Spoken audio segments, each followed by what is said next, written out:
निकलनी चाहिए और सिर्फ हंगामा खड़ा करना मेरा मकसद नहीं। मेरी कोशिश है कि ये सूरत बदलनी चाहिए। आज मुल्क में जो हालात हैं किसान के मान्यवर, आज क्या हालत कर दी गई है इस देश में। पिछले 76 दिनों से किसान आंदोलन पर है, उनके ऊपर लाठियां चलाई गई, आंसू गैस के गोले छोड़े गए, बूढ़े किसानों की आंखें फोड़ दी गई, कड़कती ठंड में पानी की बौछारें की गई, उनको आतंकवादी कहा गया, उनको गद्दार कहा गया, उनको खालिस्तानी कहा गया मान्यवर, उनको अपमानित किया गया। यहां तक कि भारतीय जनता पार्टी के एक विधायक ने कहा ये किसान नहीं आतंकवादी हैं, इनको शूट कर देना चाहिए और अगर दिल्ली पुलिस नहीं कर पाती तो मैं इनको जूतों से मारूंगा, जूतों से मारूंगा। ये भाजपा के लोग कह रहे हैं मान्यवर। इस देश के अन्नदाता जो आपको अनाज पैदा करके आपका पेट भरते हैं, आप उनको जूतों से मारने की बात करते हैं। 11 दौर की आप वार्ता कर चुके, सारी की सारी वार्ता फेल। आप कहते हैं मैं एक फोन कॉल की दूरी पर हूं। मैं पूछना चाहता हूं क्या इस सरकार के पास कॉल करने के लिए 2 रुपए भी नहीं है? अरे 2 रुपए नहीं है तो हम लोगों से ले लो, लेकिन कॉल कर लो किसानों को, कॉल कर लो किसानों को। उनकी पीड़ा चरम पर पहुंच चुकी है मान्यवर। 165 किसानों ने अब तक अपनी शहादत दी है। आप जाइए गाजीपुर बॉर्डर पे, वहां पे 97 साल के इलम सिंह आपको मिलेंगे। उनके 2 बेटे फौज में हैं, रो रो के कहते हैं मुझे इस उम्र में उग्रवादी कहा जा रहा है, नक्सलवादी कहा जा रहा है। उनकी पीड़ा है मान्यवर। आप जाइए टीकरी बॉर्डर पे, आप जाइए सिंगू बॉर्डर पे, पीड़ा के साथ वो लोग कहते हैं शहीद आजम भगत सिंह के वंशजों को, शहीद लाला लाजपत राय के वंशजों को, जलियांवाला बाग कांड में शहादत देने वालों के वंशजों को आप खालिस्तानी कह रहे हैं, आतंकवादी कह रहे हैं, उनको अपमानित करने का काम कर रहे हैं। मैं आपसे पूछना चाहता हूं क्या दुश्मनी है आपकी इन अन्नदाताओं से? चलिए सब कुछ कर लिया आपने, अब तो कम से कम उनके ऊपर दया कीजिए और ये तीनों काला कानून वापस लेना ही पड़ेगा, आपको लेना चाहिए। अब आपने जुल्म की इंतहा कर दी है।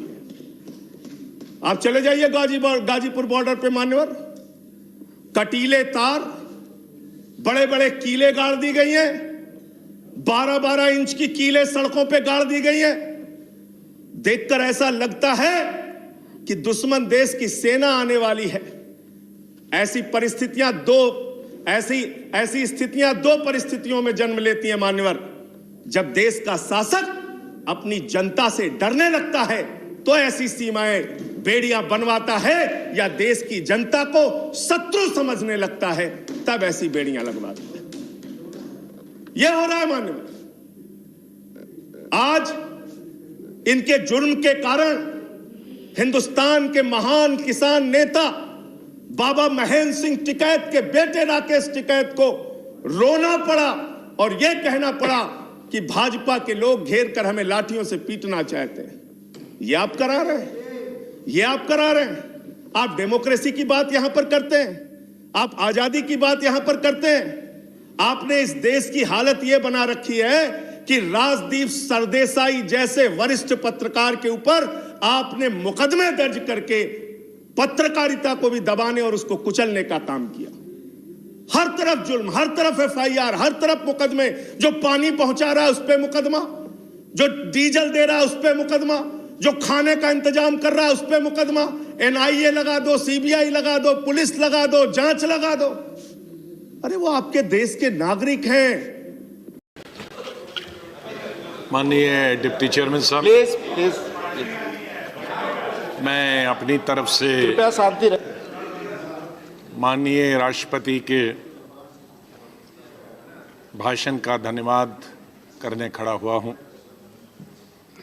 यहाँ भी सत्ताधारी पार्टी की तरफ से यादव जी और त्रिवेदी जी ने बोला।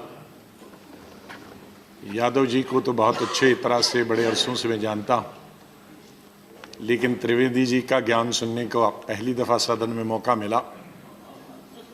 कथाएं भी पोइट्री भी, हिस्ट्री भी, ज्योग्राफिया भी, फिल्म भी, अरबी भी, पर्शियन भी, तो इससे तो बड़े भले आदमी लगते हैं। लेकिन पता नहीं टेलीविज़न के सामने क्यों इन तमाम चीज़ों का ज्ञान नहीं देते हैं, वहाँ उल्टा ज्ञान देते हैं। मैं उनसे निवेदन करूँगा कि ये अच्छा सद्भावना का ज्ञान अगर वहाँ भी पूरे देश को देंगे तो बहुत अच्छा होगा। बहरहाल मैं त्रिवेदी जी की ही बात पकड़ता हूँ। इन्होंने कहा कि हमारी सरकार की सबसे बड़ी बात कि जो कहते हैं वो करते हैं, जो कहते हैं वो करके दिखाते हैं। तो इस पर मेरा एक शेर से, जो उन करोड़ों लोगों से वादे किए गए थे पिछले 6 साल पहले, उन करोड़ों लोगों को जिनको 15 लाख रुपए देने का वादा किया था, उन करोड़ों 10 करोड़ लड़के और लड़कियों से जिन्हें नौकरी देने का वादा किया था, जिन मजदूरों के साथ वादा किया गया था, जिन किसानों के साथ दुगनी आमदनी का वादा किया था,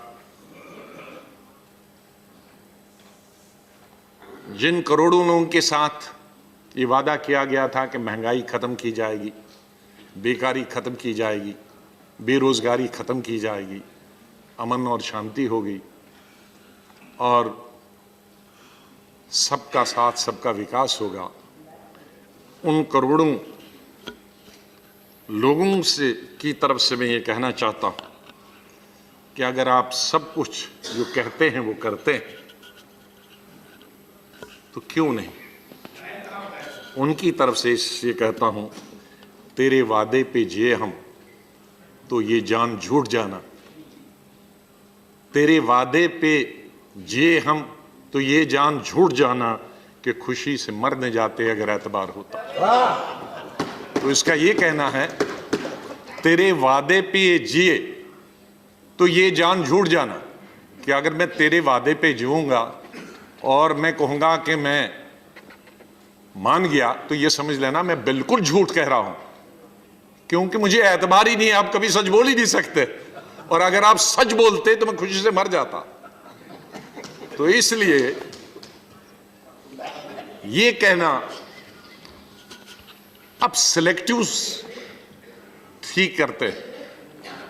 मैं ये नहीं कहता कि आप जो करते हैं नहीं करते, जो आप करते हैं, जिनका आपने उल्लेख किया, जिनका आपने ट्रिपल तलाक से चर्चा की, आपने 370 से बात की, आपने सिटीजन एक्ट की बात की, ये तमाम चीजें उन चीजों से ध्यान हटाने के लिए तो आप कर रहे हैं कि ताकि जो वादे किए हैं आपने 6 साल से वो कोई आपको याद ना दिलाए।